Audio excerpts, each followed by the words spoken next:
Hi, Dr. Heather here from Wellspring Chiropractic Lifestyle Center. Today we're talking about vertigo and the tests that we use in the office to figure out what's going on and what the cause is. So the first test is called the Dix-Hallpike test. And this one can be a little scary because it can trigger the vertigo, which is a positive finding for that test.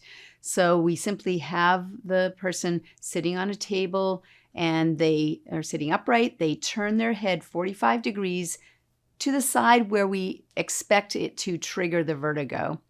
And then they lay back suddenly all the way down to onto their back, so their head is coming off the back of the table. And then I'm going to look carefully at their eyes, because the eyes are going to give me a signal of something called nystagmus, which is going to be their eyes moving back and forth, back and forth. And this is what makes you feel like you're dizzy, is that your eyes are going back and forth. And depending on which direction the eyes are moving, actually tells me which part of the inner ear is being affected by where there may be crystals that have dislodged that are wreaking havoc and causing that sense of a loss of balance and vertigo. The second test is a head impulse test. And so this is one where the patient is going to be staring directly at my nose, and I'm going to hold on to their head, and I'm just going to move it back and forth, and I'm going to ask them to keep their eyes fixed on my nose. And then at a certain point, I'm going to do a quick movement of their head, and I'm going to watch what their eyes do. And if their eyes actually go off track and then slowly come back, then that's one of the other signs of what could be causing the vertigo. So we look at the combination of the sense of balance and body position and what vision is doing. And it's that combination that allows our vestibular function to work properly.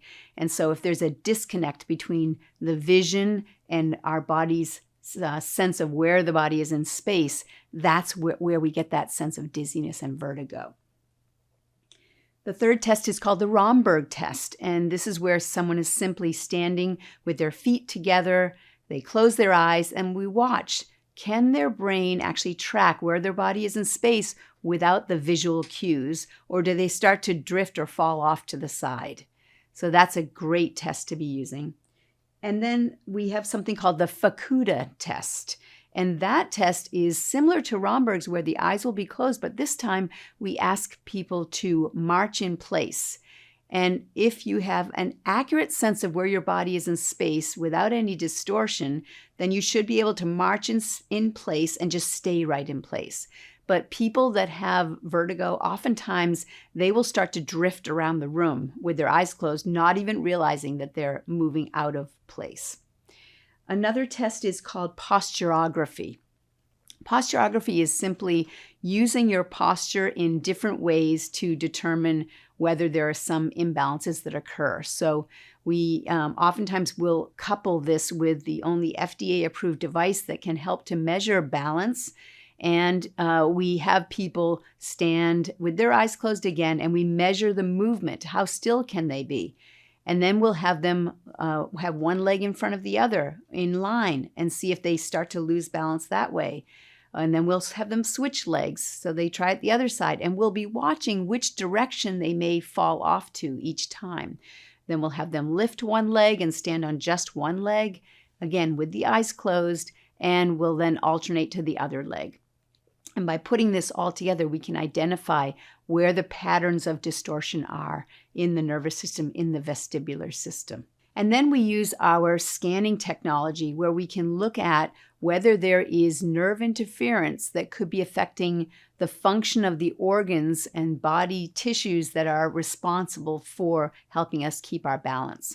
So the upper cervical part of the spine is where the brainstem lives, and that's where the vestibular system also is located, up in the brainstem. So if there's any misalignment causing nerve interference at the very top of your neck, then that can be one of the factors, especially in something called cervical vertigo. We also will look at the nerves that control the muscles in the body. And so if we see that there's muscle spasming in certain areas, that tells us where there may be a joint that's locked down, where the brain is no longer getting accurate information from the mechanoreceptors, which help the body to have a sense of proprioception or knowing where the body is in space. And if the brain loses track of where the body is in space, then that's going to cause balance issues.